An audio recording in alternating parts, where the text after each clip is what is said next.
Hey, I'm Taisha, and I'm here to tell you about why I carry a tourniquet. As you notice in the news, there's been another active shooter, and it's not a question of if we're going to have another one. The question is when. And the next question that follows that is, are you prepared to be your own first responder? During a time of an active shooter, when you're calling for emergency help, police are going to be the first to arrive on scene, and their number one priority is to stop the active shooter. They will walk right by you. You may be injured, you may be hurt, you may be severely injured.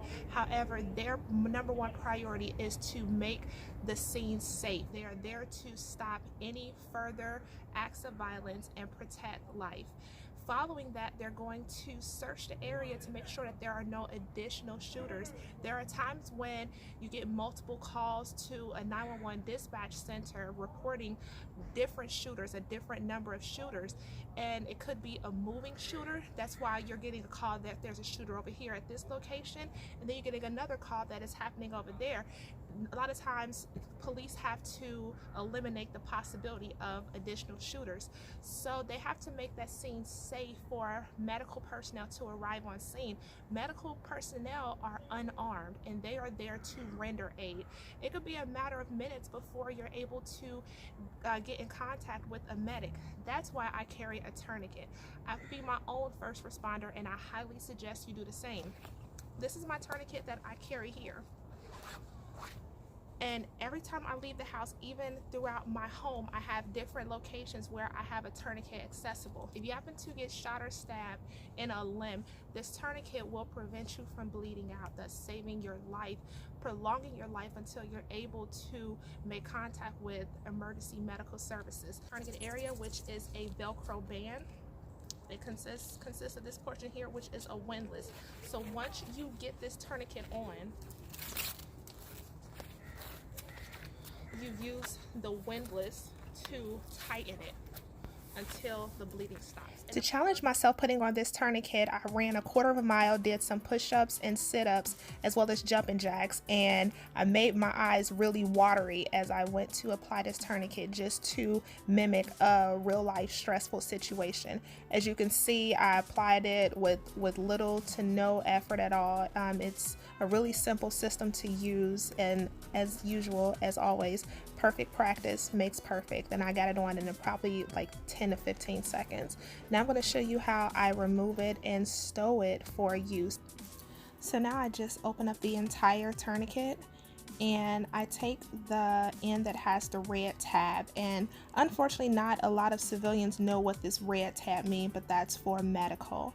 And I leave a little bit of that offset so that when I take the other side near the time strip, I just wrap that up like an accordion, and because it's all Velcro like material, it sticks to itself. And I just keep wrapping that up until I get down to that red tab. The red tab and the buckle is what I fold over. And then I take the windlass and I stow that behind the clamp. I open up the Velcro that has the time. I leave that open. I do not close it at all because that will hinder you from accessing it when you need it.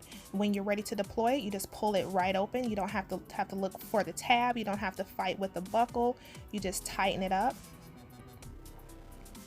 and it sticks to itself. So you can practically do this one-handed, and then you twist up the windlass until you have the pressure to stop the bleeding. Stow it underneath the clamp, and there you go.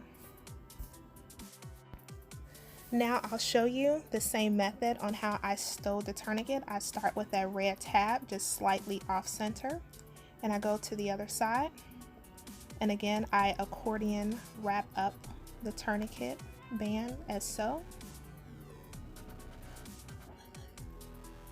And this time, instead of stowing the tourniquet in my coat pocket, I'm going to stow it on my belly band holster. For details on this belly band holster, check out the link in the description. Hopefully you'll never have to use your tourniquet. However, continuing to practice and building that muscle memory on where your tourniquet is located, what to do in a time of an emergency, will better prepare you to save your own life and even to help someone else. It helps to be calm and, learn your body's natural reaction and how you operate under stress.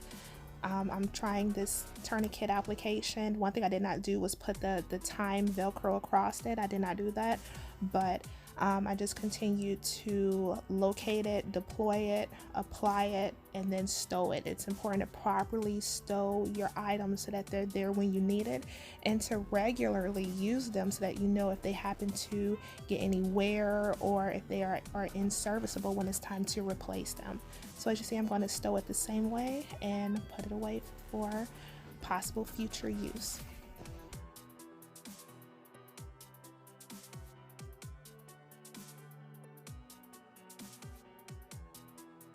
Encourage the public to become familiar in basic first aid and saving their life, but also running through these scenarios in your mind. I myself with having the benefit of having the experience of being a veteran, first responder, a police officer. I'm not wired like the common person. When I notice that there is danger, I run to it versus away. So I not only carry a tourniquet for myself, I also carry a tourniquet for the average citizen, where having a tourniquet is so simple to apply. You can coach someone through it. So please go visit TaishaEssex.com and pick up a life-saving tourniquet, not only for yourself but for your family. I have one in just about each area of my home that is accessible. I have one in my vehicle, I carry one on my coat, and also in my purse. I highly encourage you to go to TaishaEssex.com, purchase your tourniquet, and my sincerest condolences to the families affected by the active shooter in Pearl Harbor, Hawaii, and Naval Air Station, Pensacola.